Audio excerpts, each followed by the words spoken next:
amigos telespectadores da Rede Vida de televisão e do programa Páginas Difíceis da Bíblia.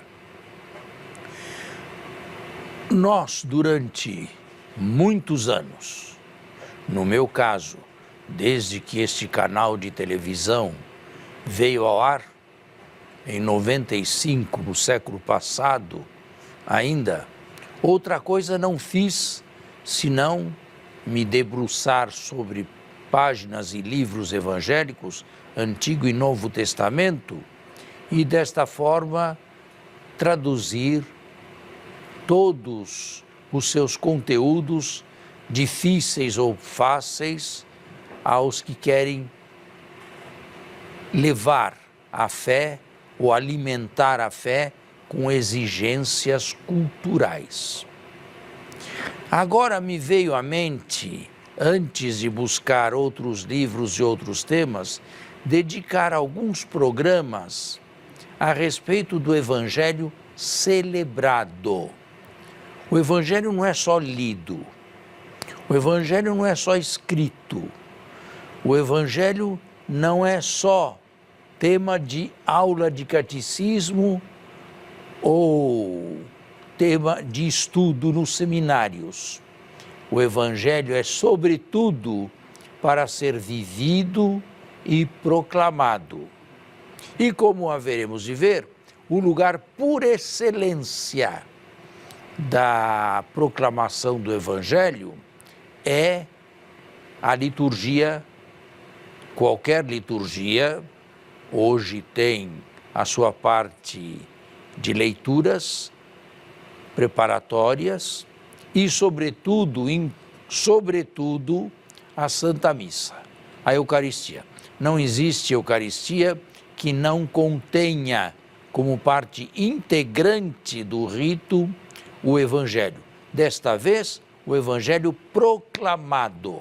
E é o que nós gostaríamos de fazer aos telespectadores, ensinando-os a prepararem melhor e a tirarem bons frutos das celebrações litúrgicas a que vão, de que participam e na qual tomam parte, oferecendo juntamente com o sacerdote o sacrifício de Cristo a Deus.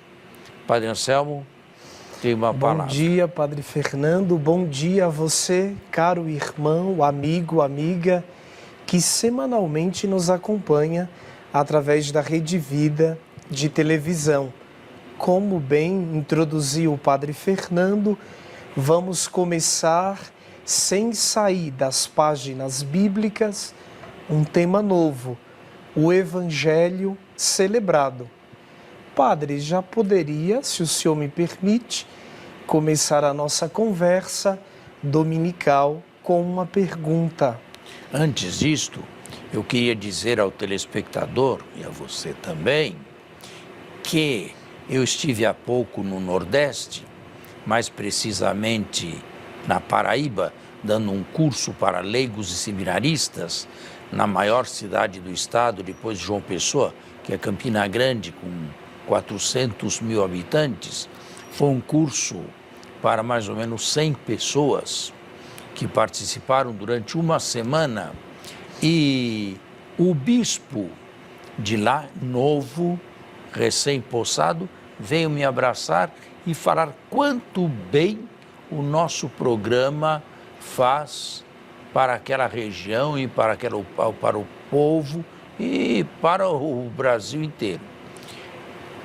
Eu tive muitos bons testemunhos lá em Campina Grande, inclusive de um jovem que se forma jornalista neste final de ano e que me busca muito neste programa, procurando assim uma cultura melhor.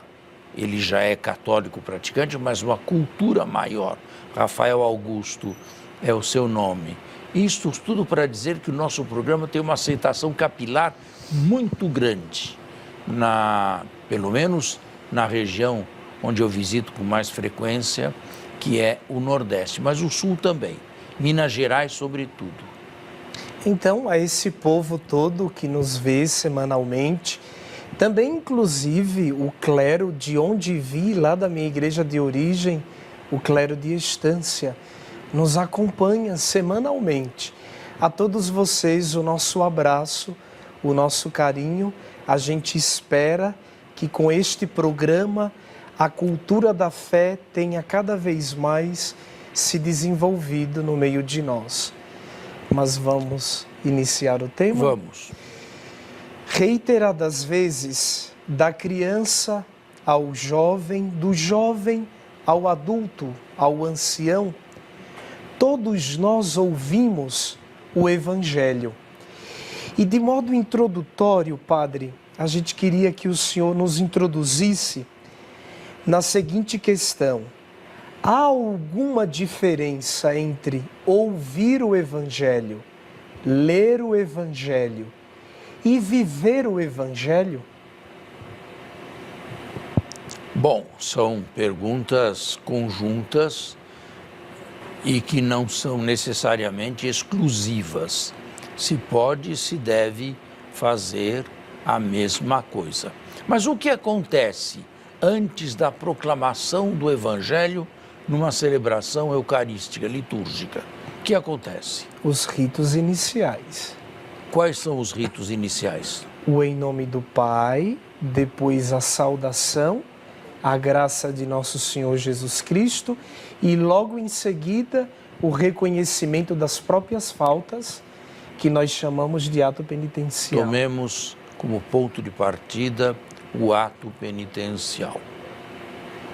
Claro, na saudação também se usa um texto bíblico, a graça e a paz de Deus nosso Carta Pai de Paulo, né? E de Jesus Cristo nosso Senhor estejam convosco. Não tem sentido nenhum o padre chegar no altar e dizer bom dia. Ou no final da missa, bom dia, boa tarde ou boa noite. Isto é saudação profana, isto é feito para fora da igreja. Muito melhor, o Senhor esteja convosco, ou ide em paz e o Senhor vos acompanhe, ou a graça, como disse no início da missa, não é? Há uma diferença entre a celebração que é litúrgica e que deve sempre permanecer estável e lá fora, onde tudo pode ser modificado a bel prazer. Mas logo depois desta saudação inicial, eu diria até antes da saudação inicial, existe a procissão de entrada. Esta procissão de entrada não é somente um andar pela nave e pelo corredor central da igreja. Ela é a igreja, é a assembleia que se encaminha assim ritualmente, processionalmente, para o lugar da celebração. É pena que nas nossas igrejas, sobretudo dominicais, o povo não possa tomar parte nesta entrada solene, porque são muitos e a igreja não comporta isto. Mas seria auspicável que em algum momento, dia de semana, com pouca gente, todos entrassem em procissão para a celebração eucarística. Envolver também, quanto mais possível, o povo na celebração, para que não pareça um auditório. Nós num palco e eles num auditório. Eles também entrariam em procissão antes dos acólitos e do celebrante principal, às vezes com o diácono também, eles também entrariam logo após aquele que carrega a cruz e que deve ir à frente, de preferência com 2 acólitos laterais, com as 2 velas acesas. Certo? Mas qual seria a razão de, por exemplo, o povo também ter que entrar em procissão? Não é ter que entrar, é ele se sentir parte de uma grande assembleia que se aproxima do altar cadencialmente, cantando um canto apropriado para aquela liturgia do dia e para se iniciar a celebração. Eles se sentiriam, a meu ver, mais participantes do que ouvintes ou auditores, certo? E depois, como você disse bem, vem o rito penitencial. Temos tempo ainda? Sim, creio que sim. Não. Estão dizendo que temos que encerrar aqui e fazer um pequeno intervalo.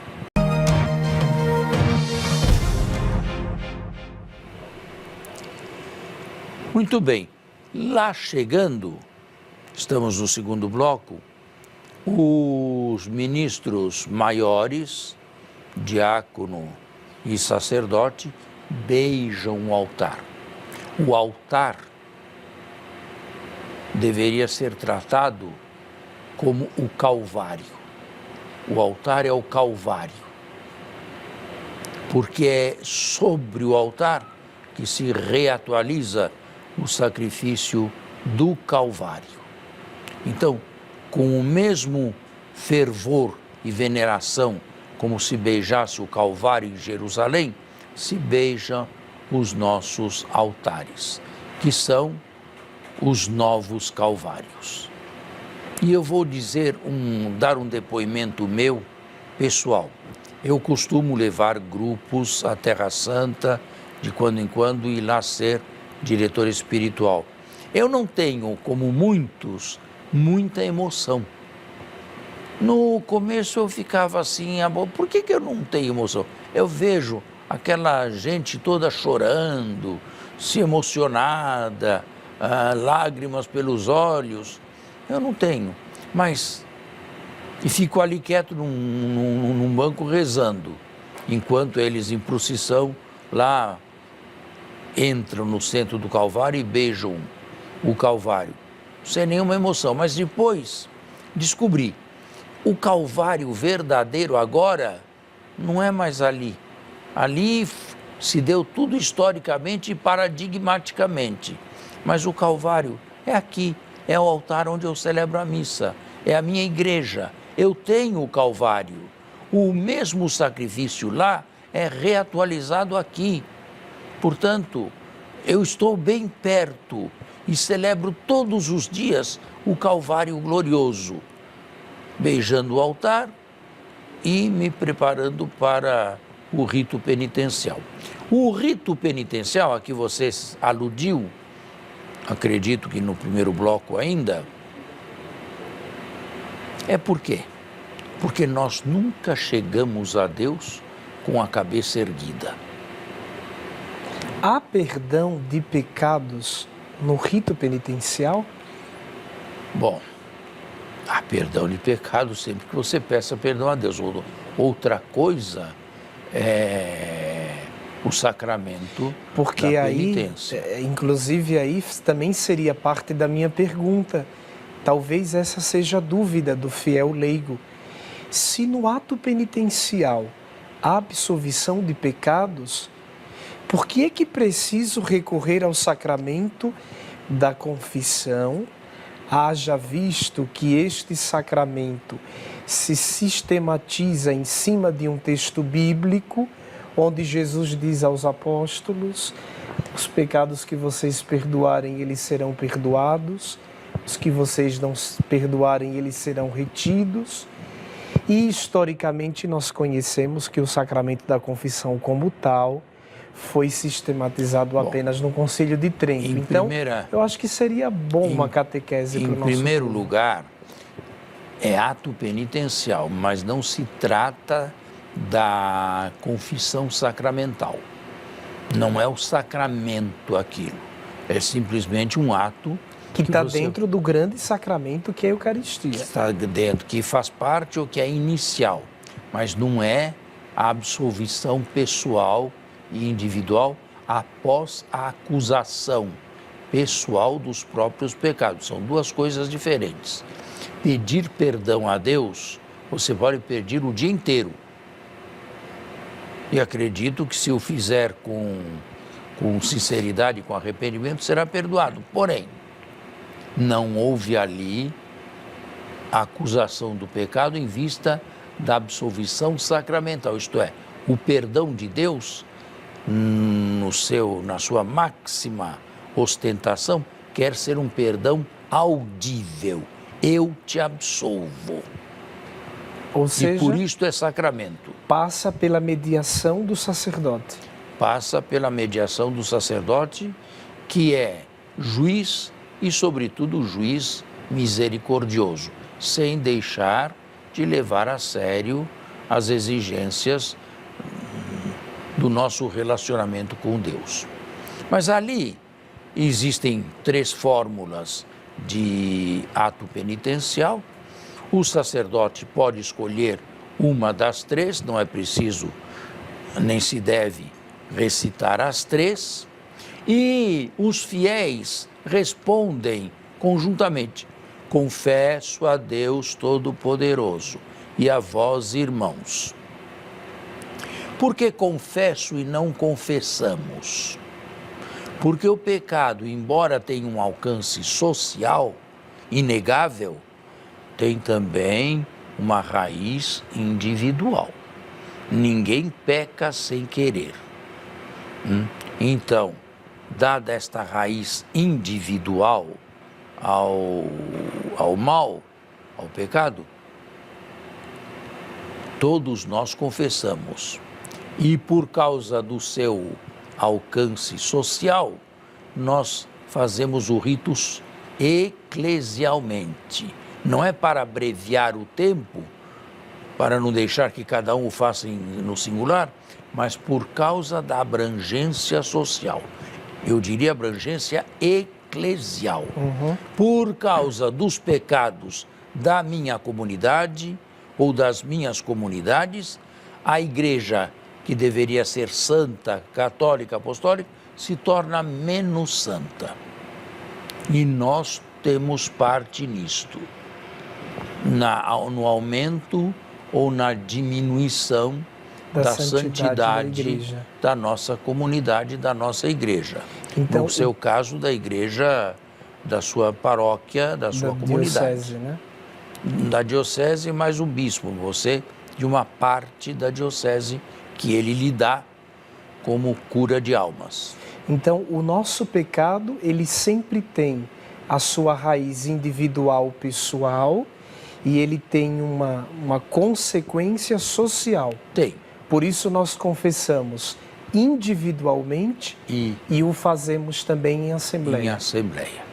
E aí as 2 modalidades do pecado ficam bem evidentes. Eu confesso, mas eu confesso junto com o meu companheiro ali, que concelebra comigo, ou que participa comigo, confessamos juntos, porque juntos, de mãos dadas quase, nós nos sentimos pecadores e indignos de estarmos na presença de Deus. A última purificação é Deus quem nos dará. Será o purgatório, ou purificatório, como eu prefiro chamar. Purgatório é um nome meio estranho. É porque, para se estar na presença de Deus, é necessário uma santidade geral que nós normalmente não temos. Devemos dar graças a Deus se não temos pecados graves ou gravíssimos na consciência, mas também nos pesam inúmeras lesões ou faltas que cometemos, não é? Diariamente. E seria o caso de enumerar, mas não aqui, os pecados chamados veniais, pequenos atos de egoísmo, rezar distraidamente ou não rezar naquele dia, tudo isso aí, não tratar o próximo ou não ter o tratado com o respeito e com o carinho com que o devia fazer, tudo isto serve para aquela confissão individual, e só que eu não menciono o meu pecado, porque eu não preciso mencionar o meu pecado em público. Basta apenas confessar genericamente o meu estado de pecador.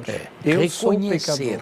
Reconhecer genericamente, sem entrar em detalhes, isto se faz da confissão sacramental, o meu estado de indignidade consciente diante da presença de Deus na qual eu me ponho. Logo em seguida, nós temos uma oração que nos dias festivos e aos domingos e solenidades, nós temos um canto de júbilo e de alegria a Deus que é o Glória. Não, mas antes do Glória tem a oração de absolvição, né? Tem. Deus Todo-Poderoso tenha compaixão de vós, né? De nós, perdoe os nossos pecados. Isso. Que não é a mesma oração de absolvição para a confissão sacramental, né? Não é. Não houve acusação e não houve sacramento ali da confissão ou da reconciliação. E aí entramos no Glória. Que é um canto antigo do século VIII, que entrou na liturgia romana. Um canto de louvor a Deus. Mas atenção, não todos os dias. Somente nas festas, que não são muitas durante um mês, aos domingos, todos, e nas solenidades, que também não são muitas no mês. As mais das vezes, sobretudo em dias feriais, se parte logo para a coleta. E por que a oração se chama coleta? Bem, agora me digam se ainda tenho tempo. Encerrou-se? Encerrou. Então devemos deixar esta pergunta para o próximo programa, se Deus quiser. Muito obrigado e tenha um bom final, uma boa semana. A você e a sua família, um domingo cheio de bênçãos e de muita paz.